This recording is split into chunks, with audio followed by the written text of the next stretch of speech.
Hello, people of the internet! Today, we are going to be playing the Stanley Parable. I don't really know much about this game. I played the first one, I've seen people play the demo, and from what I gather, it's just a mindfuck. So, we're gonna see what happens. Is never the end, is never the end, is never the end. Loading. This is the story of a man named Stanley. Stanley worked for a company in a big building where he was employee number 427. Employee number 427's job was simple. He sat at his desk in room 427 and he pushed buttons on a keyboard. Orders came to him through a monitor on his desk, telling him what buttons to push, how long to push them, and in what order. This is what employee 427 did every day of every month of every year. And although others might have considered it soul-rending, Stanley relished every moment that the orders came in, as though he had been made exactly for this job. And Stanley was happy. If you haven't played the first one, that's the first one. And then one day, something very peculiar happened. Something that would forever change Stanley. Something he would never quite forget. He had been at his desk for nearly an hour when he realized that not one single order had arrived on the monitor for him to follow. No one had showed up to give him instructions, call a meeting, or even say hi. Never in all his years at the company had this happened, this complete isolation. Something was very clearly wrong. Shocked, frozen solid, Stanley found himself unable to move for the longest time. But as he came to his wits and regained his senses, he got up from his desk and stepped out of his office. Right, well, so far it's basically the same as the original Stanley Parable. It looks all of prettier. his co-workers were gone. What could it mean? Stanley decided to go to the meeting room. Perhaps he had simply missed a memo. No matter how hard Stanley looked, he couldn't find a trace of his co-workers.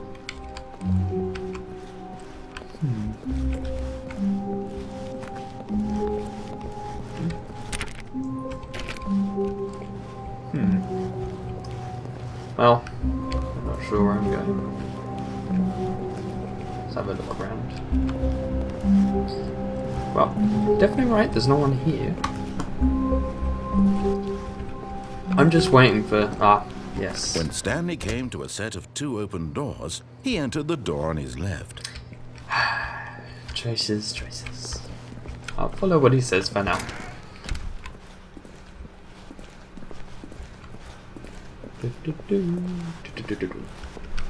Yet there was not a single person here either.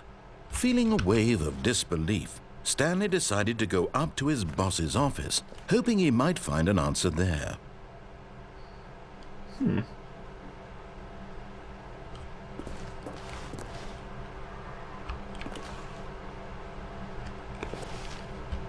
Right.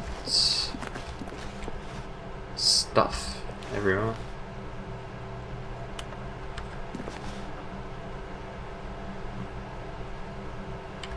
Oh. Ooh. Broom closet. I can go in here. Stanley stepped into the broom closet, but there was nothing here, so he turned around and got back on track. Fine. Coming to a staircase, Stanley walked upstairs to his boss's office. So far, this is the first game. It's just different layout, it looks nicer.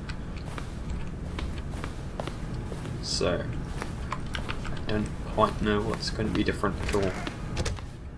Like I said, I know nothing about this game. So everything surprises.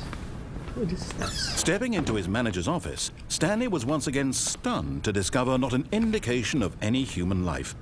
Shocked, unraveled, Stanley wondered in disbelief who orchestrated this. What dark secret was being held from him? What he could not have known was that the keypad behind the boss's desk guarded the terrible truth that his boss had been keeping from him, and so the boss had assigned it an extra secret PIN number, 2845. But of course, Stanley couldn't possibly have known this. Yet incredibly, by simply pushing random buttons on the keypad, Stanley happened to input the correct code by sheer luck. Amazing. He stepped into the newly opened passageway.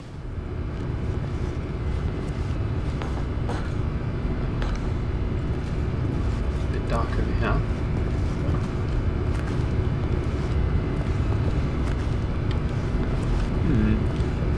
Guess we go down.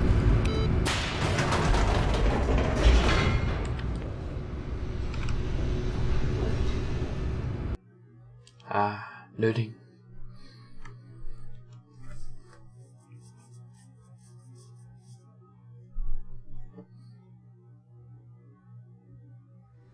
Descending deeper into the building, Stanley realized he felt a bit peculiar. It was a stirring of emotion in his chest, as though he felt more free to think for himself, to question the nature of his job. Why did he feel this now, when for years it had never occurred to him?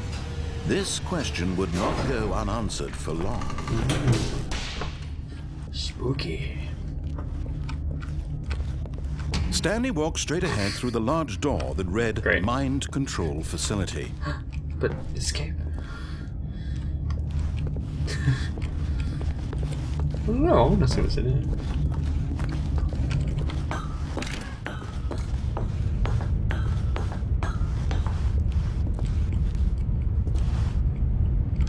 Numbers. The lights rose on an enormous room packed with television that is enormous. screens. What horrible secret did this place hold? Stanley thought to himself. Did he have the strength to find out? That's a lot of TV screens. That must cost lots. Ooh, CCTV. Now the monitors jumped to life, their true nature revealed. Whoa. Each bore the number of an employee in the building, Stanley's co-workers. The lives of so many individuals reduced to images on a screen, and Stanley, one of them, eternally monitored in this place where freedom meant nothing. Okay. That's a bit weird. I like how these platforms just have a button on them. This mind control facility, it was too horrible to believe. It couldn't be true. Had Stanley really been under someone's control all this time? Was this the only reason he was happy with his boring job? That his emotions had been manipulated to accept it blindly?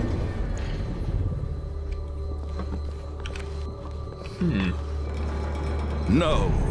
He refused to believe it. He couldn't accept it. His own life in someone else's control? Never! It was unthinkable.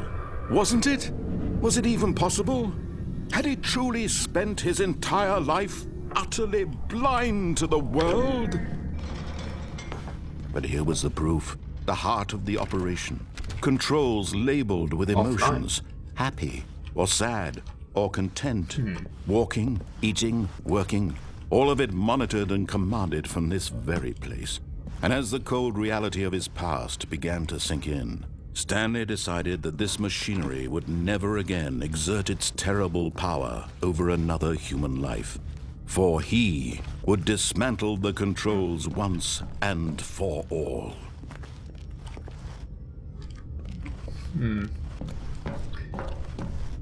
Where might this control dismantling button be? Activate power cell 30. What's that say? Oh, cells. Oh, app.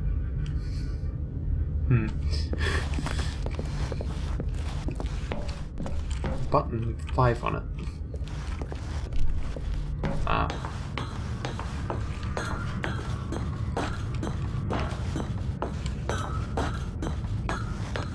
And when at last he found the source of the room's power, he knew it was his duty, his obligation, to put an end to this horrible place and to everything it stood for. off.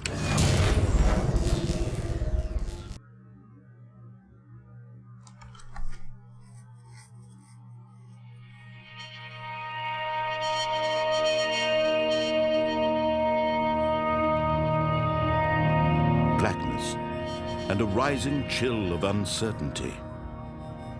Was it over?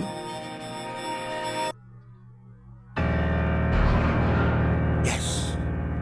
He had won. He had defeated the machine, unshackled himself from someone else's command. Freedom was mere moments away. And yet, even as the immense door slowly opened, Stanley reflected on how many puzzles still lay unsolved. Where had his co-workers gone? How had he been freed from the machine's grasp? What other mysteries did this strange building hold? But as sunlight streamed into the chamber, he realized none of this mattered to him. For it was not knowledge or even power that he had been seeking, but happiness. Perhaps his goal had not been to understand, but to let go. No longer would anyone tell him where to go, what to do, or how to feel. Oh, that's pretty. Whatever life he lives, it will be his. And that was all he needed to know. It was perhaps the only thing worth knowing. Stanley stepped through the open door.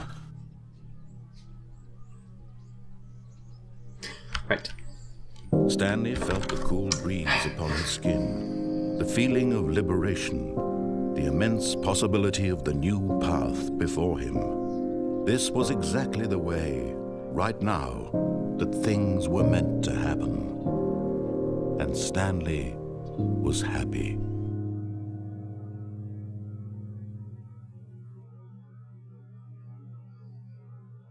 Oh, yay.